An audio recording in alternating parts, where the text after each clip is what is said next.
Hey gang, I don't know about you, but I feel like this quarter is just completely flying by. It's crazy to me how fast it's going. So, wanted to tell you just a little bit of info about reflexes and sensory, which we're going to be doing in lab, starting maybe a little bit on lab 2, but definitely getting into lab 3 here. You'll see in the module that there are a lot of videos for you to watch before lab 3. Okay, don't fret, they are quick to watch and really helpful because you're going to be knowing what they show exactly the tests that you'll need to do in lab. Okay, so what is reflex and sensory testing? What does that lab look like? So we will show you how to do deep tendon reflexes. We're going to show you how to do sensory testing, including what a sensory screen looks like, and then a basic sensory exam. Okay. Now DTR is deep tendon reflexes. You'll also be learning about myotomes, and I have a fun little myotome dance assignment for you. You're welcome. I think it'll help you learn them well. Okay? So sensation testing basically looks at a patient's nervous system. It examines their sensory integrity by determining how the patient can interpret and discriminate among different kinds of sensory information that is incoming to their nervous system. Okay? Sensory impairment results from dysfunction at any point within the sensory system, can be from dysfunction at the receptors, can be dysfunction at the peripheral nerves, can be dysfunction at the nerve root, could also be coming from dysfunction at the spinal cord or even the brain. Okay? Sensory testing can be done as part of the PT's initial eval, but also as a PTA, you might need to assess or reassess sensation in a patient. For example, say the PT has fit a patient with a new prosthetic, and then you see the person on their second visit, and you do a visual exam and you see that there's some redness at a certain area where the prosthetic is rubbing their limb, and you'll want to test and assess the sensation at that area and determine if it is intact or not. Very important that you know how to do sensation testing to help monitor the patient's skin integrity and to prevent skin breakdown. Or if you're seeing a person that has a peripheral nerve injury, you may need to retest to demonstrate how their condition is either improving or worsening. I've got an example I'll talk about in a little bit here. So some diagnoses that can show a sensory impairment would be a peripheral nerve disease or an injury. Maybe they've had a crush injury to a peripheral nerve. Anytime there is compression on the nerve root from, say, a protruded or herniated disc, and maybe even from stenosis, central canal, or peripheral neuroforaminal stenosis, will compress on the peripheral nerve roots. A person having a spinal cord injury will have sensory impairment. The level of the spinal cord and below will have decreased sensation, and the levels above the spinal cord injury will still have intact sensation. Burns can have a sensory component. If the burn is extremely deep, it will damage the receptors in the skin, and you can expect to see some decreased sensation. If a patient has had a stroke, hemiplegia, or a complete stroke, you can see some sensory components there.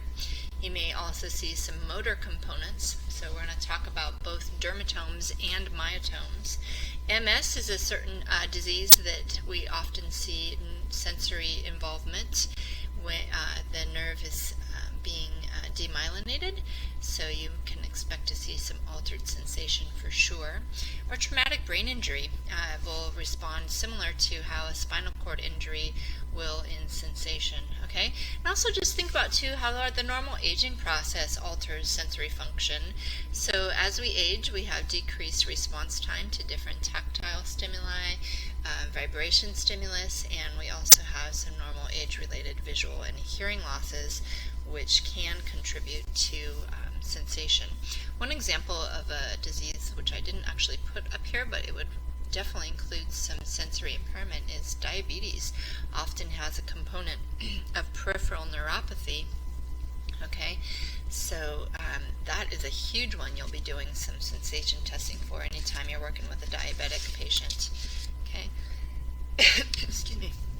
So within the individual, how they, the pattern of their sensory loss can vary. It can vary considerably depending on the diagnosis, depending on the person, okay? But they've done some good mapping. Researchers have done some good mapping of dermatomes, okay? Now, again, usually this is how it is, but it can vary person to person, okay? There are some, because our nervous systems are absolutely amazing, yeah?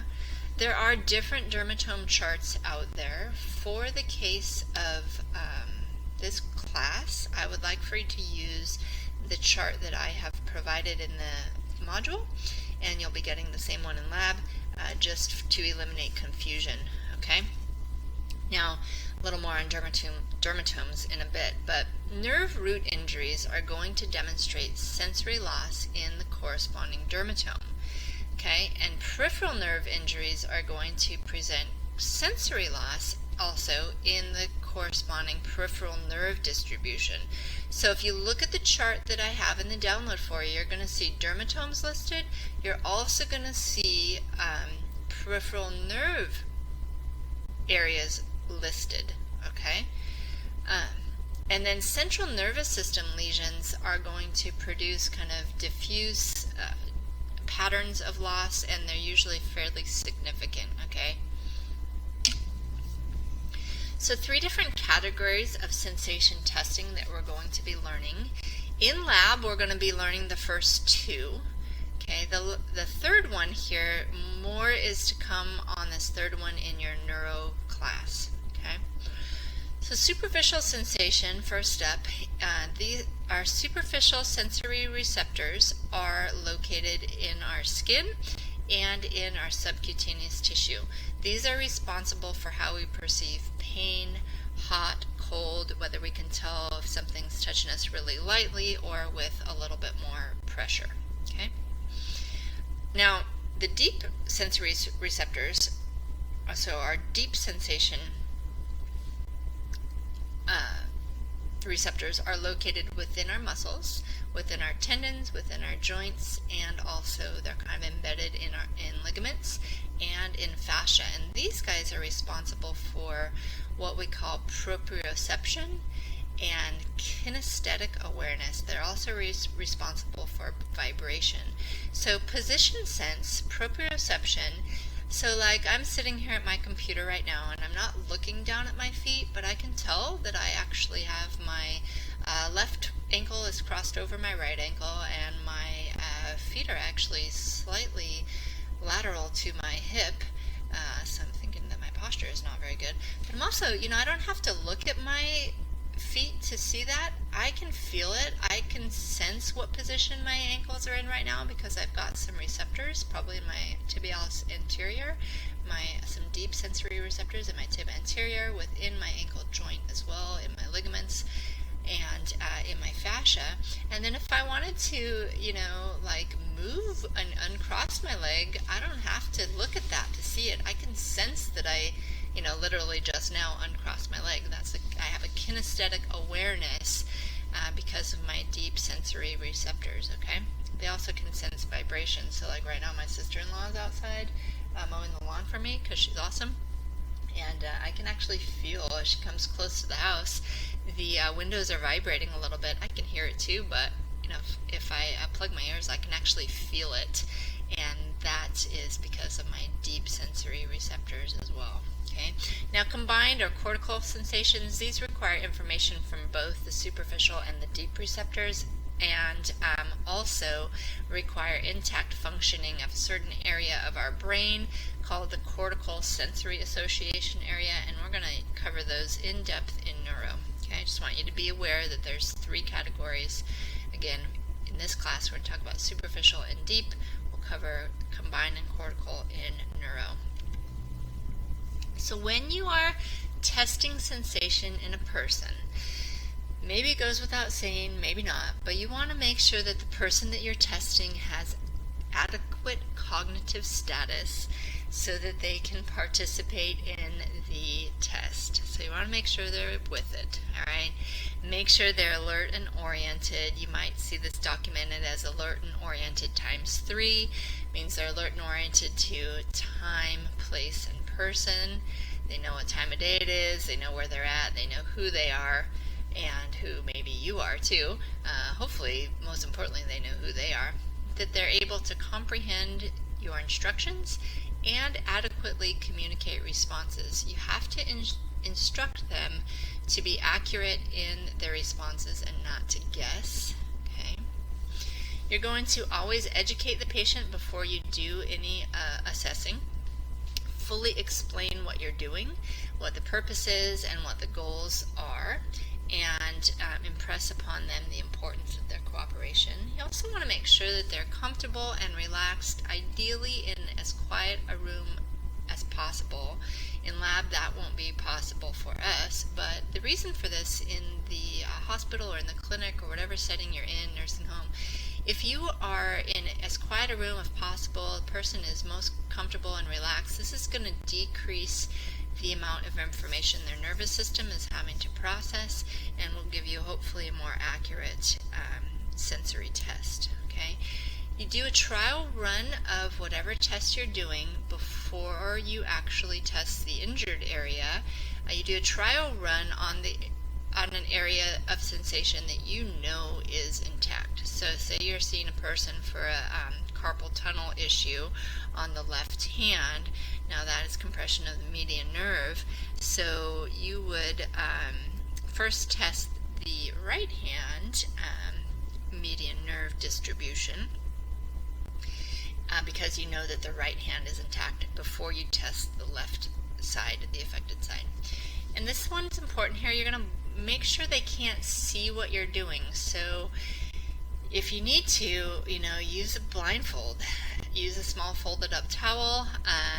You can have the patient close their eyes, turn their head away, close their eyes. But the reason for this is you want to prevent any visual input from coming in, because if the sensation is decreased and they can't feel it, but they can see you doing it, they're going to tell you that it's intact. Okay, so visual system compensates for sensory loss. You always start distally and work your way proximally, because deficits, when we're talking about sensation, deficits tend to be more pronounced, more obvious distally. Okay, you're going to test areas in each dermatome. Again, you'll want to look at that chart I have for you. You start out testing areas in each dermatome kind of in a random pattern. You don't have to test every single inch of the dermatome. You just kind of go randomly. And then if you find an area that has decreased sensation, you then try to locate the exact boundaries of the sensory impairment, and that will help you determine the location of the lesion and whether or not it's a peripheral nerve. Again, the peripheral nerve have their own sort of distributions, and the peripheral nerve, or the nerve roots, have their own areas as well, and that's more like the dermatome pattern. Peripheral nerves have a different area of sensation. There's some overlap, and a nerve root follows a dermatomal pattern. Okay. Now, each place that you maybe are in as a student, or different places that you might end up working at, use an evaluation, a sensory evaluation form of their choice, if they use one at all, Yeah, because one style of evaluation doesn't work for everybody. Some forms use like a coded schematic for a different dermatome, or maybe some hash marks to indicate how severe the loss was. In the module I have for you, I actually last year attended a really good Con Ed class. It was a vestibular class, a lot about balance, but this lady did, the instructor is a very highly knowledgeable lady. Diane Risley is her name. I highly recommend taking a class from her if you ever get the chance to. She's on staff at many different universities, but she actually did a really good sensory evaluation too, and with her permission I actually videoed her, and you can see her doing her sensory testing as well. But now she doesn't use an eval form at all, okay? So she documents everything in a soap note. She doesn't have a form that she does. Anyway, she's really good. Take a peek at what she's up to. Now, okay, definition for you. Dermatomes are the area of the skin, the cutaneous area of the body that's innervated by a single spinal nerve root, okay? Now, within the dermatomes, there's some overlap at where they border each other, okay? So this is why the most distal aspect of the dermatome is most accurate for testing, because the most distal area, not only is the sensory loss most pronounced in the distal part of the dermatome, but there is no overlap at the most distal aspect of the dermatome, okay? Or there's very little overlap. The most distal aspect of the dermatome contains the least amount of overlap, so that is why it is the most accurate for testing, okay? Peripheral nerves, and you can see when you're looking at the download, peripheral nerves have a much more clearly defined border than the single spinal nerve root going to the dermatomes do. And then central nervous system lesions, so a spinal cord injury, a traumatic brain injury, any disease process that affects the central nervous system, is that kind of lesion is going to be more widespread, very significant, more diffuse pattern. It won't follow a clearly defined border that a peripheral nerve injury will, or it won't follow a dermatomal pattern that a spinal nerve root injury will.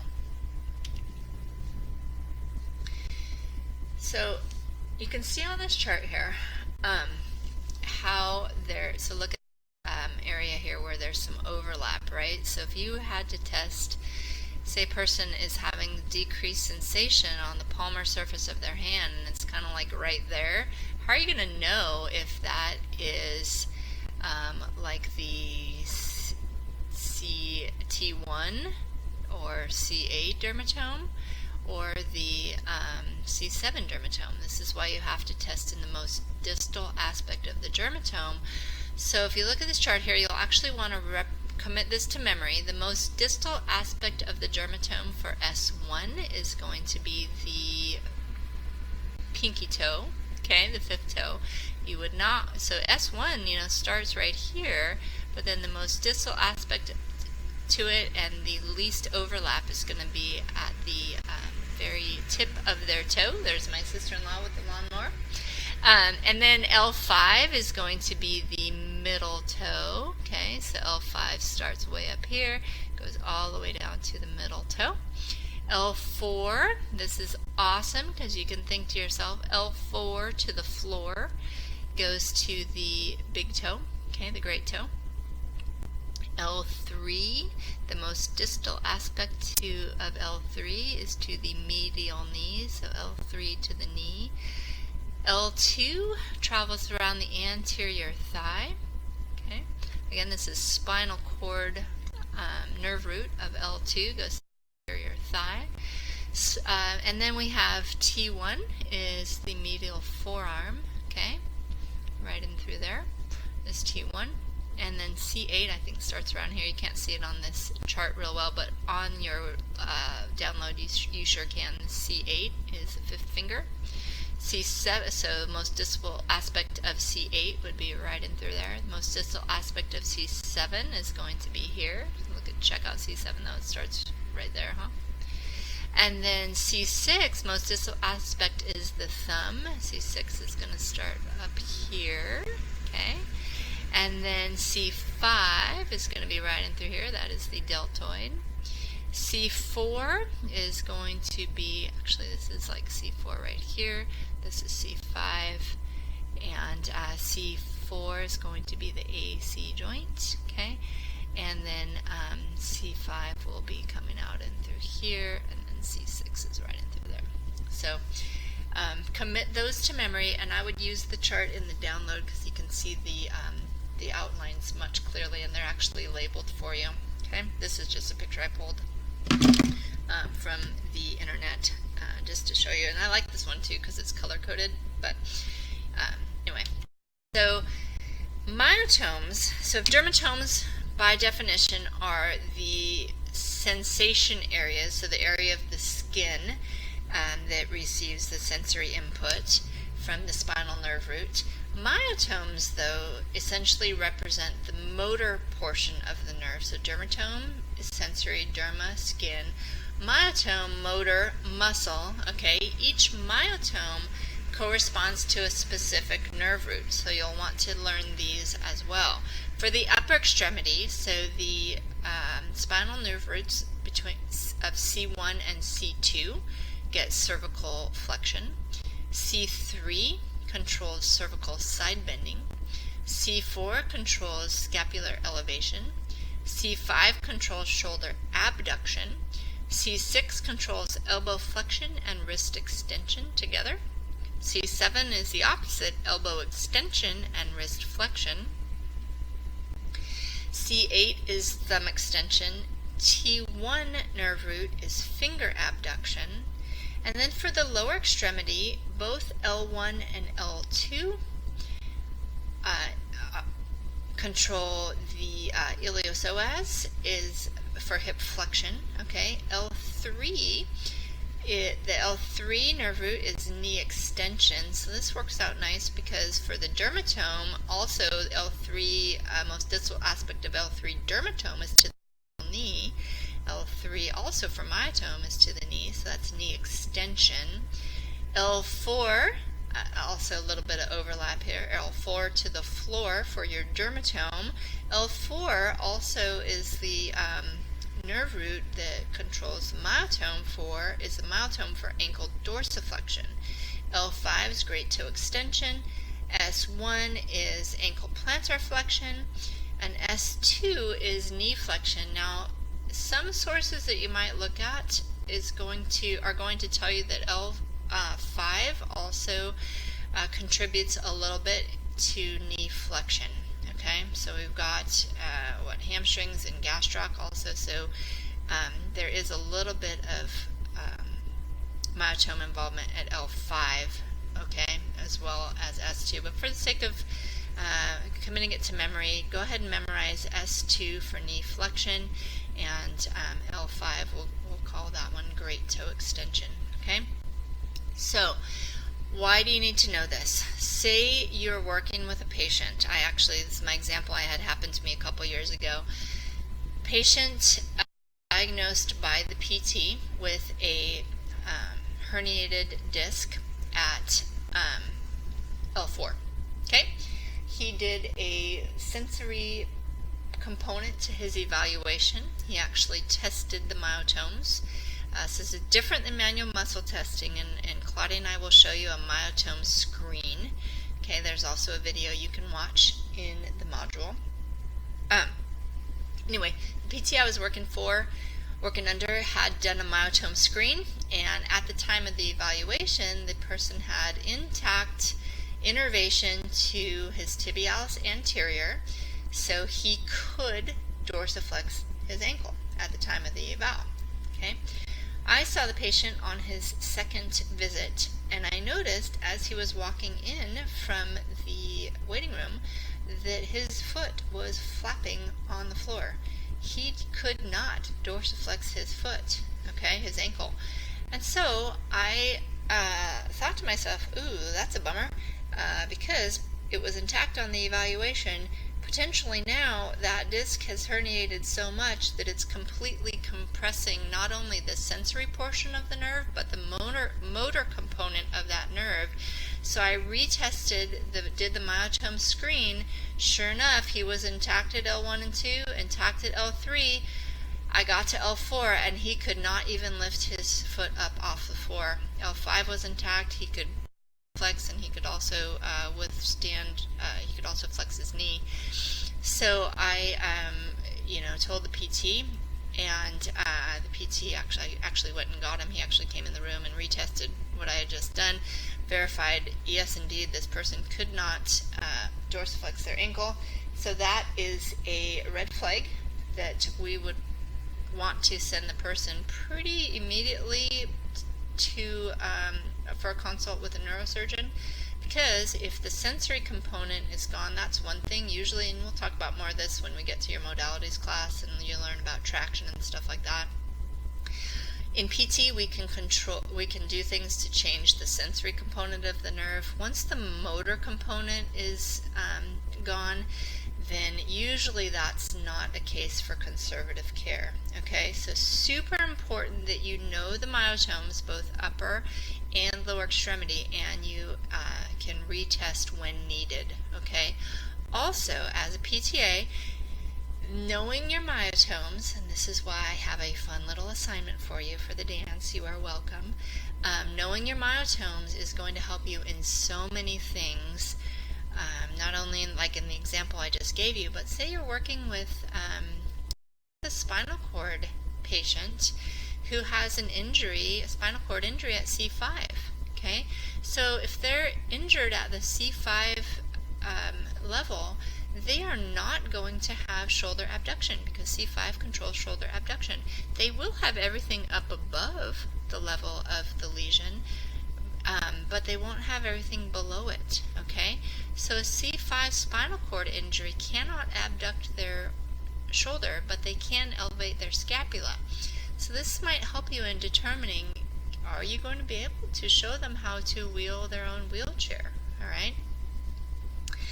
So file those ones away to memory, and just trust me when I say knowing these will help you in so many different things as a PTA.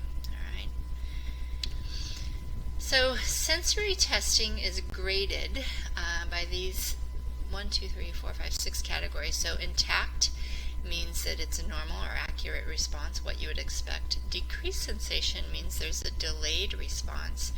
Exaggerated can be seen with like a traumatic brain injury. So there's increased sensitivity or an increased awareness of the stimulus after the stimulus has stopped. It's kind of like it's hypersensitive. An exaggerated response. An inaccurate response would mean that they perceive the perception inappropriately or inadequately. So maybe you're pressing really hard, you're doing like a pressure test, and they can only feel it lightly. That would be an inaccurate grade. Absent, there's no response, or inconsistent or ambiguous means that their response is inadequate for you to adequately assess their sensory function. And here's where it's important that you're always using consistent terms also, so you don't get any inconsistent responses. But you can actually have an inconsistent or ambiguous grade if you really can't get an adequate response, okay, from them. So that was a little bit about sensory. Also in lab, we're going to show you how to test reflexes. Okay, now reflexes are involuntary, they're predictable, and they are a specific response to a stimulus. Reflexes indicate what the state of the peripheral nerve or the nerve root supplying the reflex is. Okay, so reflexes are just one component of a basic neurological exam. Usually they'll do a myotome screen, a strength screen, they'll do a sensory screen, and they will do a deep tendon reflex screen. DTRs are going to give you both information about sensation and motor responses. So DTRs are tested by tapping over the muscle tendon using a reflex hammer. You guys don't have one, but there's lots in lab that you can practice with. Now DTRs, deep tendon reflexes, also arise from a specific spinal segment, and DTRs can to identify the level of a spinal lesion. So when you test the the biceps reflex, that's testing the C5-6 spinal segment. The tricep is testing C7 and 8. The patellar reflex is testing L3 and 4, and the Achilles reflex is testing S1 and S2. So DTRs basically test a simple reflex arc. You'll want to be familiar with this process. So what happens is when you strike the tendon, so this is showing the biceps reflex, okay, so C5-6 segment, C5-6 nerve root. When you quick strike that bicep tendon with a reflex hammer, that gives a what we call a very quick stretch to the muscle spindles that are deeply embedded in the muscle fibers. That's going to stimulate those fibers, and the spindles are stimulated. Then this causes the impulse goes up through the sensory component of the nerve, so the afferent nerve fibers, to the spinal cord. So, okay, so take that back. This is showing what happens when you touch like something hot, okay? Same thing happens when you do a quick tap with a reflex hammer, okay? So you've got a quick stretch, and that goes up the afferent nerve fibers, okay, to the spinal cord. It synapses at the spinal cord. The sensory neuron synapses with the motor neuron here at the spinal cord. So biceps is C5-6 segment, okay, of the spinal cord. The sensory neuron synapses with the motor neuron, and then that impulse comes back out along the efferent or the motor component of the nerve back to the muscle, and that is going to contract the muscle, which will move the joint. So in this case, this quickly pulls away from the hot match. When we tap the bicep tendon with a reflex hammer, it's a quick stretch, goes up the sensory afferent fibers, synapses at the spinal cord with the motor fibers, back down to the muscle, causing the reaction of, in the case of the biceps, it's going to be quick elbow flexion, okay? So when you test somebody's reflex, the patient should be relaxed. You're going to test with the muscle of the tendon to be tapped, positioned somewhere in mid-range, and relax, okay? So the tendon should be on a slight stretch, and we will practice this a ton in lab. You guys will be pros at taking reflexes. Then you watch what you expect the joint movement to be, or the muscle contraction to be. So if you're testing the quad patellar tendon reflex, that is the L2-3 spinal segment. You would expect the knee to extend, So you watch for that. If you are having a hard time eliciting the reflex, you're going to have the patient perform what's known as the Gendrasic maneuver. And the Gendrasic maneuver is going to increase activity of the spinal cord, of the entire nervous system really, and therefore is going to accentuate a minimally active deep tendon reflex, okay? Now, to be clinically significant, when you're testing a reflex, you need to be of clinical importance. They have to be unequal, okay?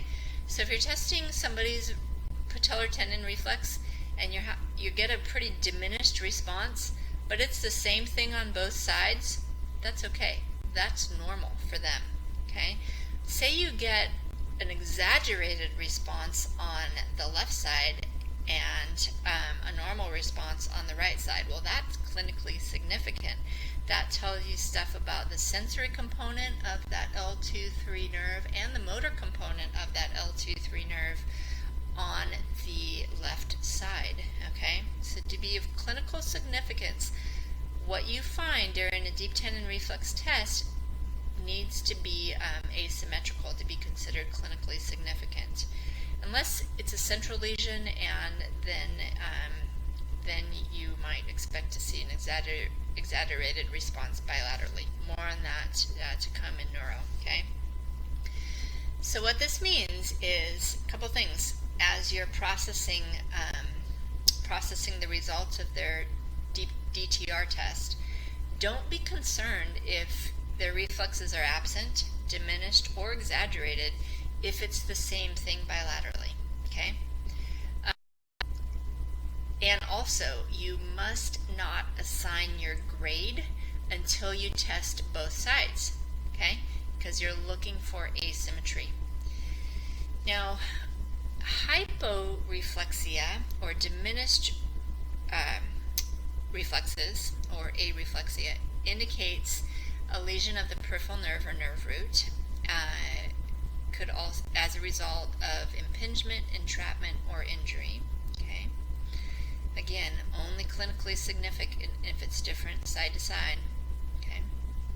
And hyperreflexia, or exaggerated reflexes, indicates a central nervous system lesion. So hypo, or diminished, or non-responsive at all, indicates a peripheral nervous system involvement, and hyperreflexia indicates a central nervous system involvement.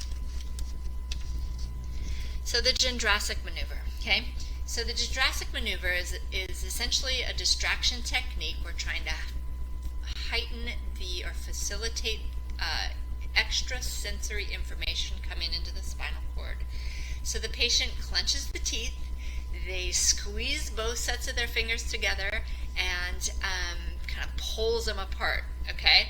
So that's if you're doing a lower extremity reflex. They clench their, kind of hook their fingers together, and then kind of try to pull them apart as hard as they can. We'll show you how to do this in lab, okay? And for the lower extremity, then they are going to squeeze their legs together, clench their teeth, and you'll test, then you'll be testing an upper extremity reflex. We'll show you all about it in lab, okay? Is a patient guy named Erno Gendrasik, and he got named after that, okay? So it's really useful, or the Gendrasik maneuver is named for him. It's really useful if you're having a hard time eliciting a response. You can try the Gendrasik maneuver, and it's also helped distract the patient. It might help them, not overthink it. And so it's a distraction technique. It also facilitates increased information at the spinal cord, okay? Heightened awareness. And it's kind of fun. So you don't have to do it unless you are having trouble getting a response. Okay. So reflexes are graded. 0, it means no response. 1+ is diminished. 2+ is average, or a normal response. 3+ is an exaggerated response, and 4+ is a very brisk or hyperactive response with some clonus, and that's a little bit of shaking, okay? And that would be considered abnormal central nervous system lesion, okay? Again, remember, exaggerated and hyperactive, hyperreflexia is central nervous system, and hypo is peripheral nervous system, okay? I don't know why there's a plus there.